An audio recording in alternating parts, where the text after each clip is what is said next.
लोग मुझे कबाड़िया कहकर हकारत से देखते। एक दिन एक बड़े बंगले से रद्दी खरीदी जिसमें पुरानी किताबें थी। मैंने घर आकर वो किताबें अलग की तो एक किताब के अंदर पुराने जमाने के बॉन्ड निकले। मैं चाहता तो अमीर हो सकता था, लेकिन मैंने वो अमानत वापस करने का फैसला किया। जब मैं वापस बंगले पर गया तो पता चला कि वो लोग कर्जे में डूबे हुए हैं और घर बिकने वाला है। मेरी ईमानदारी ने इनकी जान बचा ली, लेकिन अगले महीने मेरा 40 करोड़ का मेरा नाम साजिदे में शहर के एक पुराने मोहल्ले में अपनी बीवी रुखसाना और 2 बच्चों के साथ एक छोटे से किराए के घर में रहता हूँ। आमदनी ज्यादा नहीं है, लेकिन अल्लाह का शुक्र था कि वो 2 वक्त की रोटी मिल जाती थी। मेरे वालिद भी यही काम करते थे। उन्होंने हमेशा एक बात सिखाई थी, बेटा भूखे रह लेना कभी, लेकिन कभी किसी का हक ना खाना। इनकी ये बात मेरे दिल में ऐसी बैठी हुई थी। जिंदगी कि हर मुश्किल मुझे रास्ता दिखाती। लोग मुझे कबाड़िया कहते और शायद इनकी नज़र में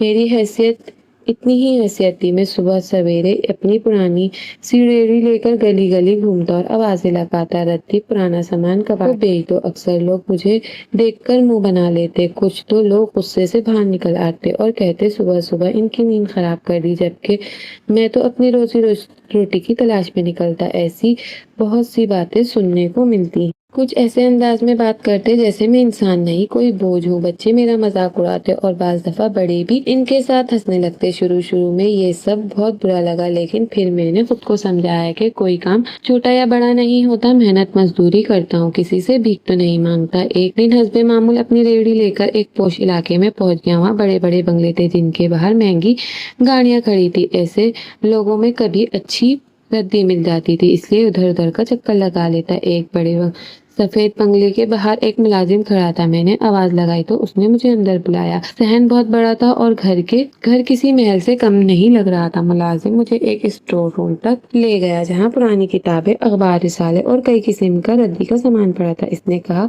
ये सब तोल लो और कीमत बता दो। मैंने सामान देखा तो काफी मिकदार में था। वजन के हिसाब से कीमत लगाई और पैसे देकर सारा सामान अपनी रेहड़ी पर लाद लिया। जाते वक्त मैंने एक नजर घर पर डाली। बंगला तो बहुत शानदार था, लेकिन न जाने क्यों माहौल में एक अजीब सी उदासी महसूस हो रही थी। घर आकर मैंने हस्बे मामूल सामान अलग अलग करना शुरू किया। कागज एक तरफ, किताबें दूसरी तरफ, फिर बाकी चीजें अलग अलग।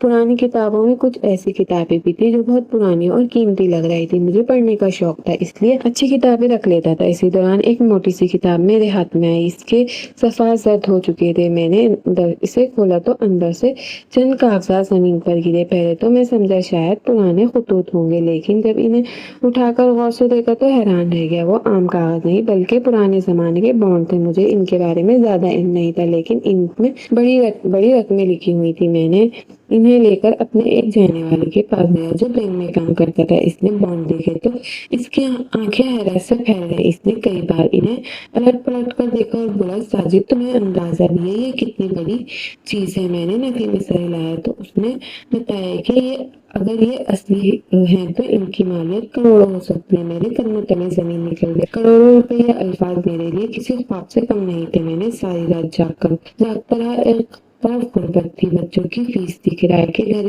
की परेशानी, बीवी की दवाएं थी, और दूसरी तरफ इतनी बड़ी रकम की मेरी कई नस्लें आराम से जिंदगी गुजार सकती थी। शैतान बार बार दिल में वसवसा डाल रहा था कि तुम्हें रद्दी में मिले हैं, अब ये तुम्हारे हैं, किसी को क्या पता चलेगा। लेकिन हर बार मुझे अपने वालिद की आवाज सुनाई देती कि किसी का हक मत खाना। सुबह हुई तो मैंने फैसला किया ये अमानत है और मुझे वापस करनी है। जब मैं दोबारा इस बंगले पर पहुंचा तो वहाँ का मंजर बदल चुका था। गेट के बाहर चंद लोग खड़े थे, अंदर से किसी बात पर बहस हो रही थी। मैंने एक मुलाजिम से पूछा तो इसने अफसरदा लहजे में बताया कि मालिक साहब शदीद कर्जे में डूबे हुए हैं। बैंक वालों ने नोटिस भेज दिया है और अगर चंद दिन में रकम जमा न हुई तो बंगला नीलाम हो जाएगा। ये सुनकर चौंक गया। मैंने मालिक से मिलने की दरख्वास्त की। कुछ देर बाद मुझे अंदर बुलाया गया। ड्राइंग रूम में एक 55-60 साल के आदमी बैठे थे। इनके चेहरे पर गहरी परेशानी साफ नजर आ रही थी। मैंने अदब से सलाम किया और वो किताब इनके सामने रख दी, फिर बॉन्ड निकालकर मेज पर रख दिया। एक लम्हे के लिए इनकी सांस रुक गई। वो लरजते हुए हाथों से बॉन्ड उठाने लगे। इनकी आंखों में हैरत और खुशी एक साथ उतर आई। उन्होंने बेयकीनी से मेरी तरफ देखा और बोले, ये तुम्हें कहाँ से मिले? मैंने सारी बात बता दी। चंद लम्हे तक वो खामोश बैठे रहे, फिर उनकी आंखों में आंसू निकल आए। उन्होंने बताया कि ये बॉन्ड्स के मरहूम वालिद ने कई बहुत पहले खरीदे थे। वक्त के साथ साथ इन्हें भूल गया और कहाँ रखे हैं। घर की हालत खराब हुई तो किसी को याद भी ना रहा कि ये कहाँ है। अगर ये ना मिलते तो चंद दिन बाद सब कुछ खत्म हो जाता। मैंने सुकून का सांस लिया। दिल में खुशी थी। मैंने फैसला किया कि उन्होंने मुझे इनाम देना चाहा, लेकिन मैंने सिर्फ इतना कहा कि मैं अपना फर्ज अदा किया है। वो मेरी बात सुनकर और भी मुतासिर हुआ। मुझे अंदाजा नहीं था कि मेरी जिंदगी अब एक ऐसे मोड़ पर पहुंचने वाली है जहां से सब कुछ बदल जाएगा। इस दिन जब मैं बंगले से वापस आया तो मेरे दिल में अजीब सा सुकून था। रास्ते भर यही सोचता रहा कि अगर वो बॉन्ड में अपने पास रख लेता तो शायद पैसे तो मिल जाते, लेकिन जमीर का बोझ सारी जिंदगी मेरे साथ रहता। घर पहुंचा तो रुखसाना ने पूछा कि आज कुछ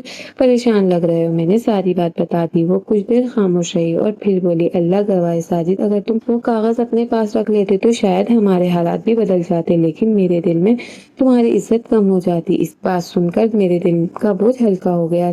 अगले चंद दिन मामूल के मुताबिक गुजरे। मैं फिर वही रेडी लेकर गलियों में घूमता रहा। एक हफ्ते बाद अचानक मेरे मोबाइल पर एक कॉल आई। दूसरी तरफ वही बंगले के मालिक थे। उन्होंने कहा, साजिद भाई, अगर वक्त हो तो आज शाम मेरे घर आ जाए। मैं थोड़ा हैरान हुआ, लेकिन मुकर्रर वक्त पर पहुंच गया। इस बार घर का माहौल पहले जैसा अफसरदा नहीं था। इनके चेहरे पर भी पहले से ज्यादा इत्मीनान था। उन्होंने मुझे अपने पास बिठाया और कहा, तुम्हारी वजह से हमारा घर बच गया, बॉन्ड्स की रकम मिल गई और हमने बैंक का कर्जा अदा कर दिया। मैंने जवाब दिया कि ये अल्लाह का करम है। वो मुस्कुराए और बोले, साजिद, ये तुम्हारी ईमानदारी का नतीजा है। फिर उन्होंने एक ऐसी बात कही जिसकी तवक्का नहीं थी। उन्होंने कहा कि एक बड़ी रिसाइलिंग कंपनी चलाता हूँ। सालों से कबाड़ और फैक्ट्री के जाया शुदा सामान का कारोबार कर रहा हूँ। तुमने जिंदगी भर यही काम किया है और तुम्हारी ईमानदारी पर अब मुझे पूरा यकीन है। अगर तुम चाहो तो मेरे साथ काम कर सकते हो। मैं कुछ लम्हे खामोश रहा। मुझे समझ नहीं आ रही थी कि क्या जवाब दूं। उन्होंने बताया कि इन्हें ऐसे आदमी की जरूरत है जो मुख्तलिफ इलाकों से